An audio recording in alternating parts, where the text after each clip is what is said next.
மனு, அந்த மனுக்கும் அந்த கதைக்கும் என்ன சம்பந்தம்? நல்ல ஒரு மெசேஜ் இருக்கு. இந்த ஆணவ கொலை பத்தி ஒரு மெசேஜ். இந்த ஜாதி அதெல்லாம் வேண்டாங்கிறது, இதெல்லாம் தூக்கி போட்டு எல்லாரும் சந்தோஷமா வாழாங்கிறது. இந்த படத்துல வந்து நீங்க ஹீரோவா இருக்கட்டும், ஹீரோயினா இருக்கட்டும் சூஸ் பண்ணிருப்பீங்க இல்லையா? உங்களுக்கு எந்த ஒரு தாட் ப்ராசஸ்ல இவங்க இந்த கதாபாத்திரத்துக்கு கரெக்டா இருப்பாங்க தோணுச்சு? அந்த ப்ராசஸ் பத்தி சொல்ல முடியுமா? ஆக்சுவலி ஹீரோவும் வந்து டைரக்டர் தான். அவரும் டைரக்டர் தான், ஹீரோயினும் டைரக்டர் தான். திரும்பி இந்த படத்தை நடிச்சவங்க 3 பேரும் டைரக்டர் தான். இந்த கில்லி படத்தை சில சீனுகளை எனக்கு வேண்டிருந்துச்சு, அந்த ஸ்கிரிப்டுக்குள்ள வேண்டிருந்துச்சு.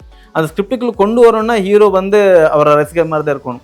அப்படியே பிளான் பண்ணி அவர் ரசிக்கிற மாதிரி கொண்டு வந்து அவருக்கு ஒரு சாங் வச்சு திரும்பி கில்லி படத்தை 2 சீன் அங்கங்கேயே ப்ளே ஆகிட்டு போவோம் அப்படின்ட்டு ஃபர்ஸ்ட் அண்ட் செகண்ட் வரைக்கும். Welcome to the show spotlight viewers with me Vijay Sandhya. இன்னைக்கு நம்ம ஸ்பாட்லைட்ல யார் ஜாயின் பண்ணியிருக்காங்க அப்படின்னு பார்த்தீங்கன்னா, மனு திரைப்படத்தோட டைரக்டர் துர்கா பிரசாத் சார் அவர்கள் தான் நம்ம கூட ஜாயின் பண்ணியிருக்காரு. வாங்க ஷோக்குள்ள போகலாம்.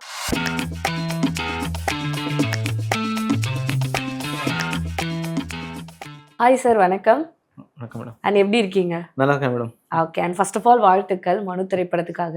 அண்ட் சக்ஸஸ்ஃபுல்லாக போயிட்டு இருக்கு. And how do you feel sir? ரொம்ப ஹாப்பியாக இருக்கு மேடம். தமிழில் ஃபஸ்ட்டு படம் பண்ணுறப்ப எதிர்பார்க்கல இந்த மாதிரி ஒரு சப்போர்ட் கிடைக்கும். ஆனால் நியூ யாரோ வராங்க அவங்களுக்கெல்லாம். ஸோ இந்த எல்லா பத்திரிக்கை ப்ரெஸ்ல எல்லாம் நம்ம பாசிட்டிவ் ரிவ்யூ வந்தால இந்த அளவுக்கு படம் ரீச் ஆச்சு. கண்டிப்பாக நல்லா ஃபீலாக இருக்குது, good feel. Okay, super. And மனு, இந்த இந்த டைட்டிலுக்கு பின்னாடி இருக்க அந்த கதை எப்படி இருக்கும்? அந்த மனுக்கும் அந்த கதைக்கும் என்ன சம்பந்தம்? கம்ப்ளீட்டாக லவ் ஸ்டோரி தான். கம்ப்ளீட்டாக ஃபேமிலி என்டர்டைன்மெண்ட். எல்லோரும் வந்து உட்காந்து பார்க்குற மாதிரி ஒரு படம். ஆனால் அதில் ஒரு நல்ல ஒரு மெசேஜ் இருக்குது. இந்த ஆணவ கொலை பற்றி ஒரு மெசேஜ். இந்த ஜாதி அதெல்லாம் வேண்டாங்கிறது, இதெல்லாம் தூக்கி போட்டு எல்லோரும் சந்தோஷமாக வாழாங்கிறது. ஒரு லைஃப்பில் என்னமே டென்ஷனு பிரச்சனை அது இது இருந்தால் கூலாக இருந்தால் எல்லாம் கூலாகவே சால்வ் ஆகுங்கிற ஒரு மெசேஜ், என்டர்டைன்மெண்ட்டு. இது இப்படியே ட்ராவல் ஆகுது படம். Okay, super. அண்ட் வந்து ரைட் பண்ணியிருக்கேன், டைரக்ட் பண்ணியிருக்கீங்க, அண்ட் எடிட்டும் நீங்கள் தான் பண்ணியிருக்கீங்க. 3+1 இருந்து இந்த வேலையை பார்த்துருக்கீங்க. அது எந்த அளவுக்கு சேலஞ்சிங்காக இருந்துச்சு உங்களுக்கு? பேசிக்கல் நான் எடிட்டர் தான். ஒரு 85 படம் எடிட்டிங் பண்ணிருக்கேன். 85 படம்? ஆமாம், எல்லா லாங்குவேஜ்? எல்லா லாங்குவேஜ், கன்னடா, தமிழ் எல்லாம் 85 படம் எடிட் பண்ணிருக்கேன். ஸோ நம்ம ஃப்ரெண்ட்ஸ் சர்க்கிள் எல்லாம் ஏதாவது படம் பண்ணுற அவங்களே வரப்பா சரி ஆச்சு பண்ணலாம்னு சொல்லிட்டு டைரக்ஷன் பண்ணிருப்பேன். அந்த மாதிரி கன்னடத்தில் ஒரு 5 படம் டைரக்ஷன் பண்ணி ரிலீஸ் ஆச்சு. இது தமிழ் 6வது படம். ஆனால் தமிழ் இது முதல் படம்.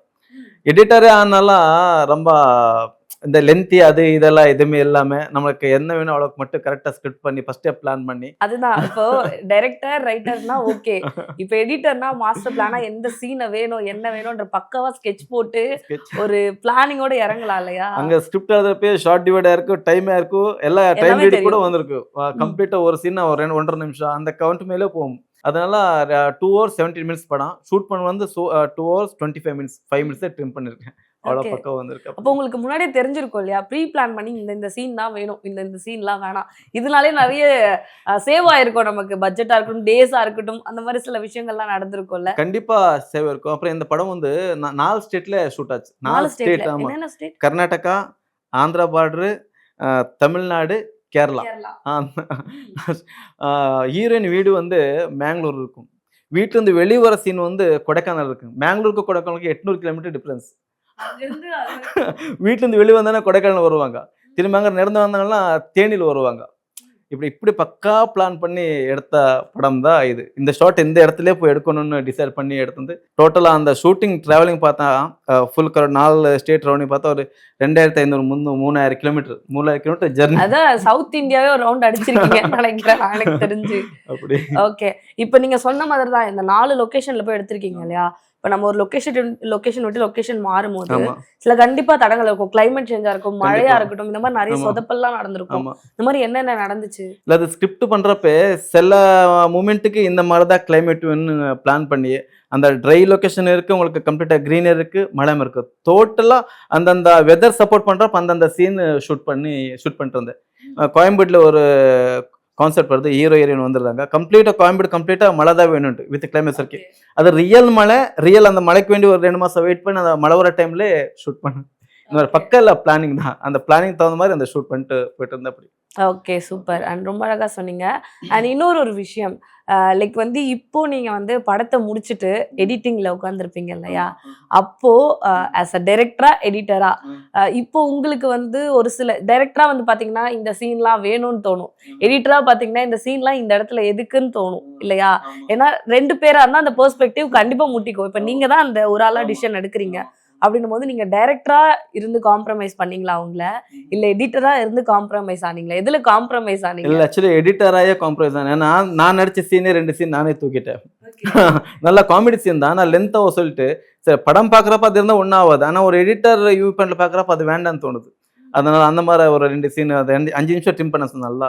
அப்படி அந்த அந்த அந்த மேட்டர் வரப்ப நான் எடிட்டர் தான் மாறிடுவேன். டைரக்டர் இருக்க மாட்டேன் அப்படி. ஓகே.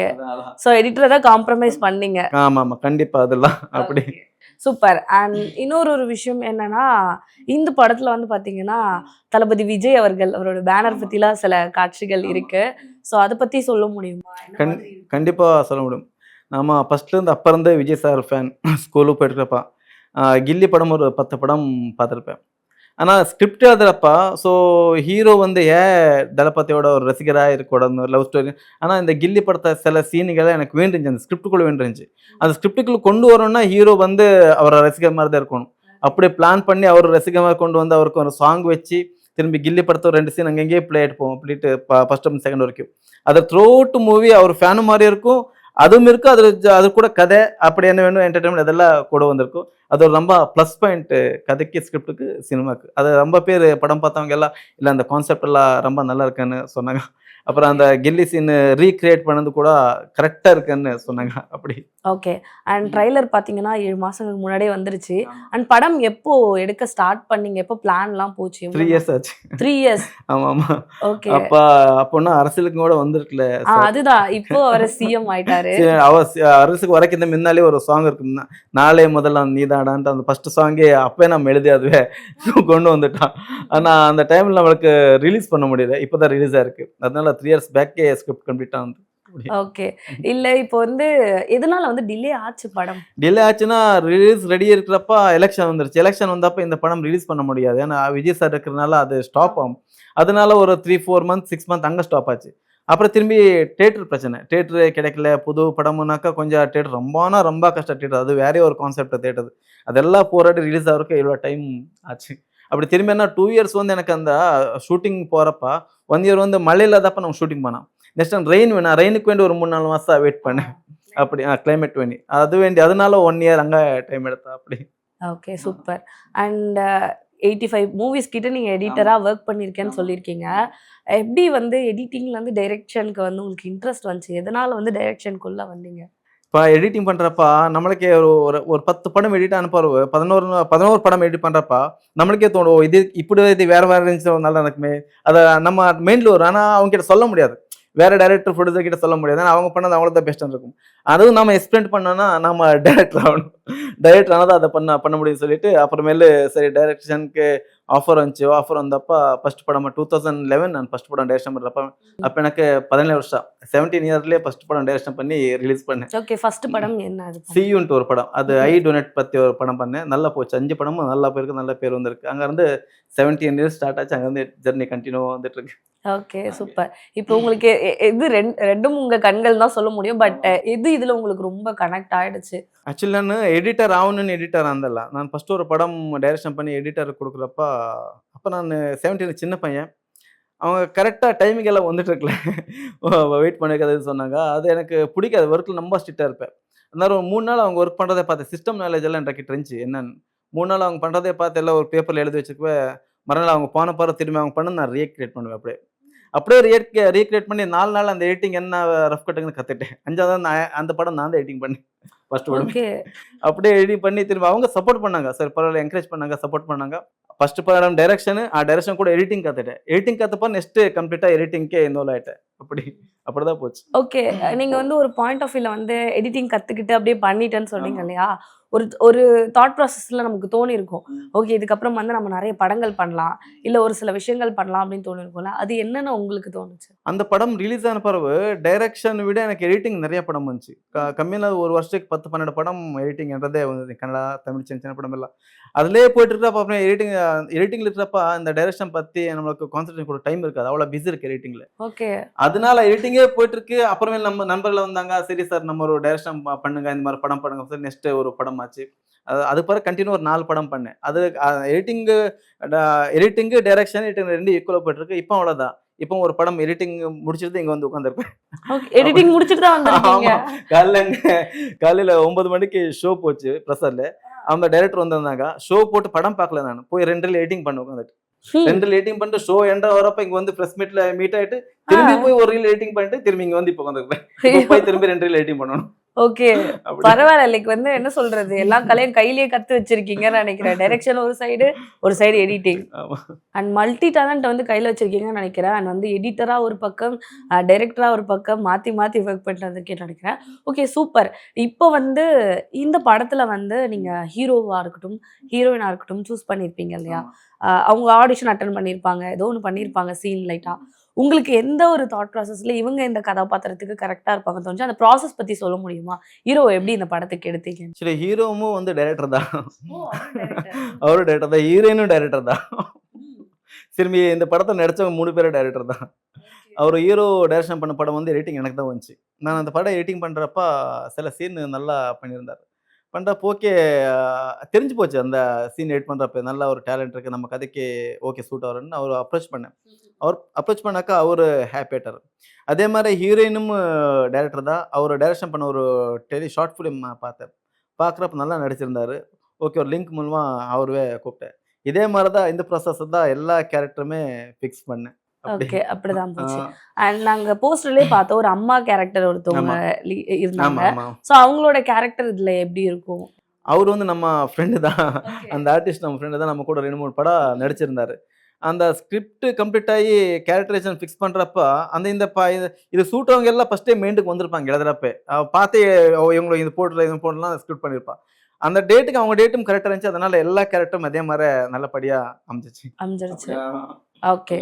இந்த படத்துல வந்து ஒரு சில சீன்கள் வந்து கண்டிப்பா வந்து மக்கள் கிட்ட ரொம்பவே கனெக்ட் ஆகும்னா என்னன்னு சொல்லுவீங்க? அது ரியாலிட்டி. ஆர்டிஃபிஷியலா இல்லாம நேச்சுரலா தான் உங்களுக்கு படம் போகும். ஃபர்ஸ்ட் இருந்து எண்ட் வரைக்கும் எதுவுமே ஒரு பெருசா பந்தாவ காட்டாம, ஆ ஆ இப்ப நம்ம ஒண்ணு இது குழப்பாம டீசென்ட்டா லைவ் லைஃப்ல என்ன போகுதோ அதே மாரி தான் கம்ப்ளீட் த்ரூ அவுட் படம் ஃபர்ஸ்ட் இருந்து எண்ட் வரைக்கும் வந்திருக்கு.